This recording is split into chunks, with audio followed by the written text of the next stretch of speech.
요한복음 15장 19절은 예수님께서 제자들에게 하신 말씀입니다. 예수님은 다음과 같이 말씀하셨습니다.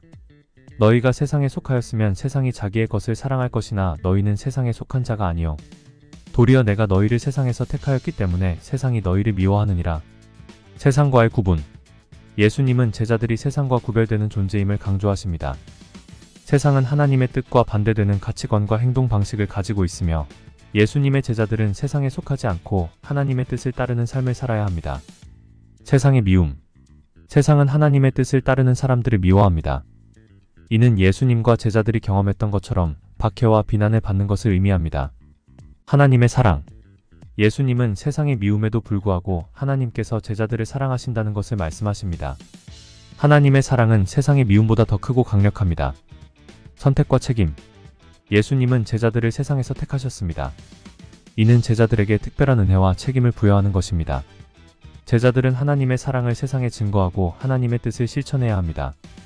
세상에 속하지 않고 하나님의 뜻을 따르는 삶의 중요성 3가지가 하나님과의 관계. 세상에 속하지 않고 하나님의 뜻을 따르는 삶은 하나님과의 관계를 더욱 깊게 합니다.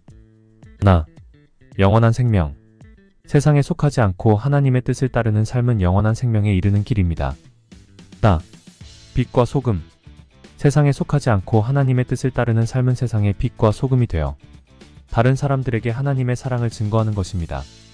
세상에 속하지 않고 하나님의 뜻을 따르는 방법 4가지가 하나님의 말씀을 묵상한다.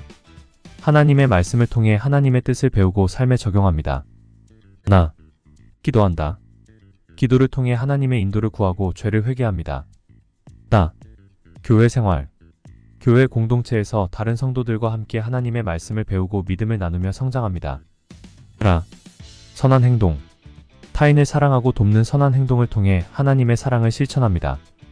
요한복음 15장 19절은 예수님의 제자들이 세상에 속하지 않고 하나님의 뜻을 따르는 삶을 살아야 한다는 것을 말씀합니다. 물론 쉽지 않은 일이지만 하나님의 사랑과 은혜를 통해 이루어낼 수 있습니다.